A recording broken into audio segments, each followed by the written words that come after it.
దసరా ఉత్సవాలు అనగా మహిషాసురుడనే రాక్షసుడిని ఆ దుర్గాదేవి ఏదైతే ఉందో ఆ తల్లి కొన్ని వేల సంవత్సరాలు అతనితో యుద్ధం చేయగా దశమి రోజున ఆ మహిషాసురుడనే రాక్షసుడిని సంహరించిన చేత ఆ రోజు దశమి తిథి రావడం చేత ఆ విజయాన్ని సాధించింది గనక విజయదశమిని నామధేయం వచ్చింది.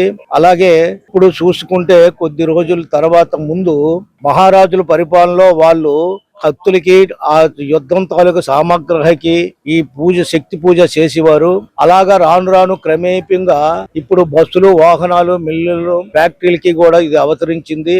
అలాగే గ్రామంలో రైతులు ఏదైతే ఈ దశమి అయితే ఉందో ఆ దశమి రోజున ఏట్లని గొర్రెపోతులు నరికి ఆ రక్తాన్ని తీసి ఉసిరి కొమ్మలకు తగిలించి అదేమో రైతులు పొలాలకి వేసుకోవడం ఆనవాయితీగా వచ్చింది.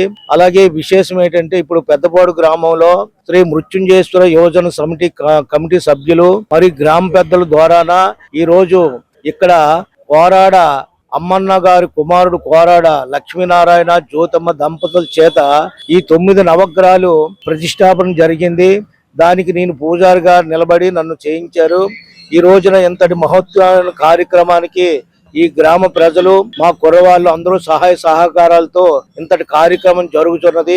ఇది పెద్ద విశేషం అని మేము భావిస్తున్నాము. అలాగే దర్శనాలకు కూడా భారీ ఎత్తున వస్తున్నారు.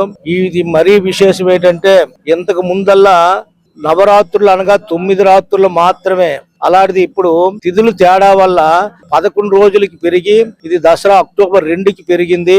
దశమి అనగా ఆదివారం నాడికే తేలాలి, కానీ అప్పటికి అష్టమి వచ్చింది కనుక నవమి దశమి మళ్ళీ 2 రోజులు పెరిగించేత గురువారంకి వెళ్ళింది.